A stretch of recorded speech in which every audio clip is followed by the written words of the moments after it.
Today's topic bridges the gap between a clinical protocol and the rich real world context of family life and cultural heritage. This is to empower autism parents from diverse backgrounds to see the gap studied not as a restrictive Western centric protocol but as a framework that can be adapted to and enhanced by their own traditional foodways, making the journey more sustainable, affordable, and emotionally comforting for the whole family. Stay tuned as we will discuss about healing through food and nutrition that is beyond any culture.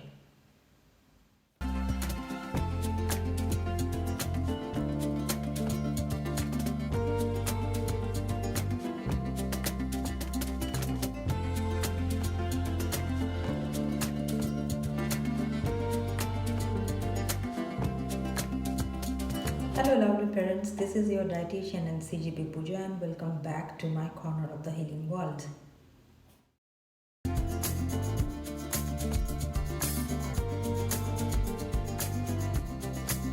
If you are a parent looking into gap start for your autistic child, you might be looking at the meal plans and thinking, this feels so foreign. Where are my foods? The foods that taste like home, like comfort, like my grandmother's kitchen.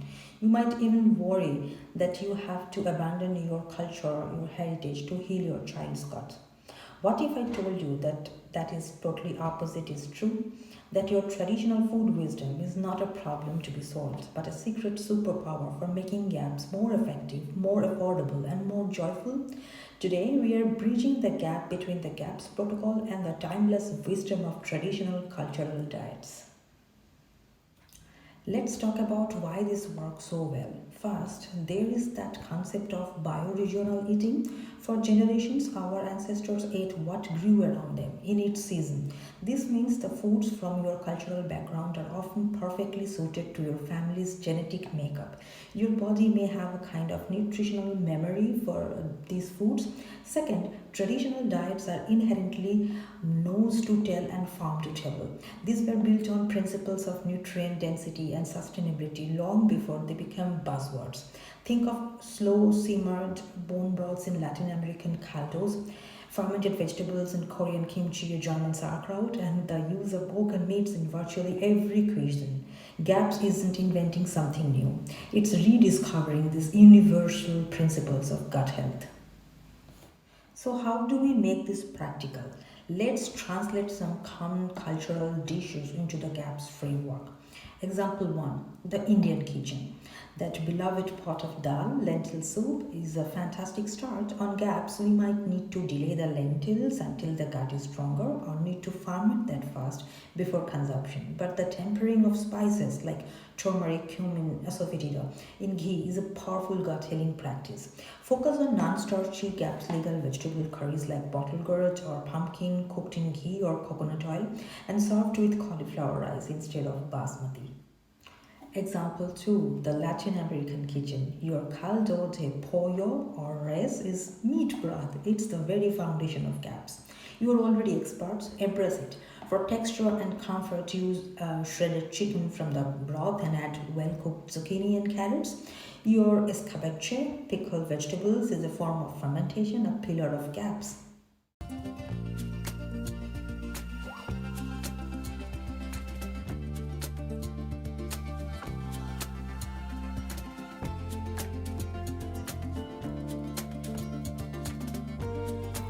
Example 3, the East Asian kitchen. The meaty bone-based broths in Vietnamese pho or Korean so long tang are perfect. Use coconut aminos as a substitute for soy sauce and fermented foods like kimchi or GAPS gold. Just ensure it's well fermented and introduce the juice slowly.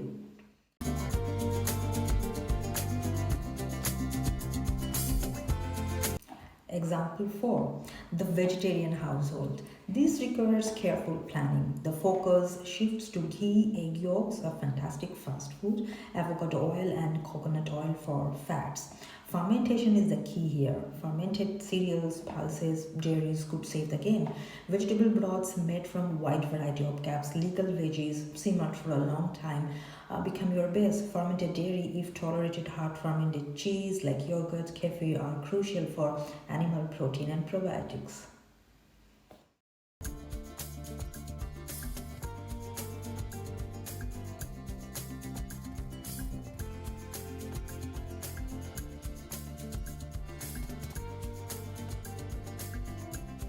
When you use the foods you know, magic happens beyond the gut.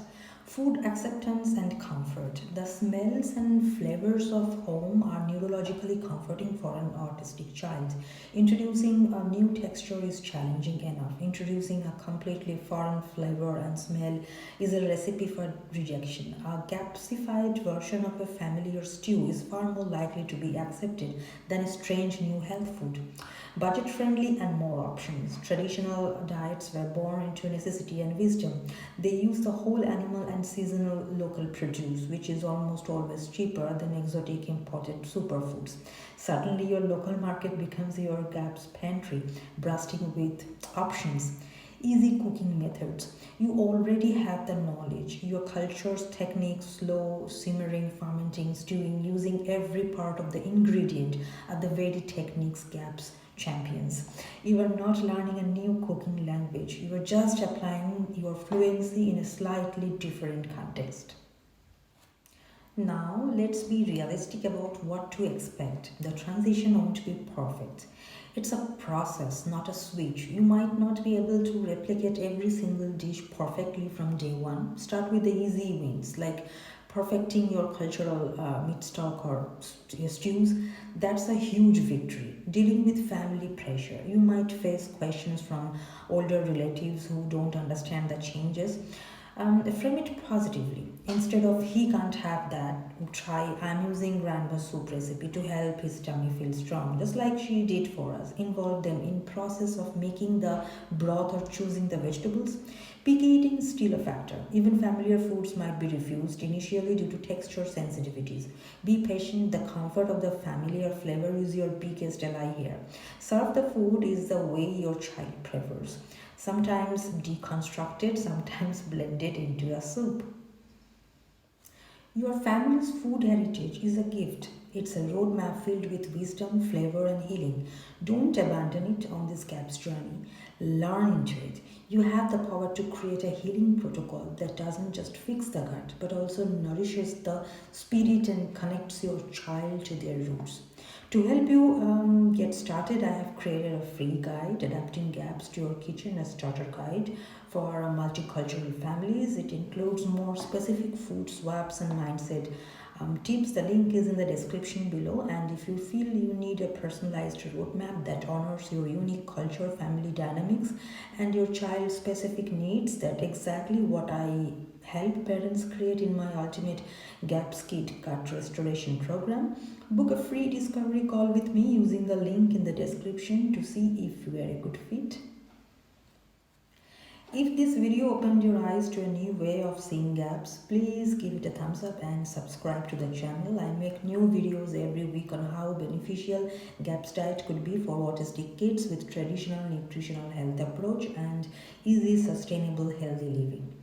What's one traditional food from your culture that you think would be great for GAPS? Share it in the comments below. Let's learn from each other. Thanks so much for watching. See you next time. Bye.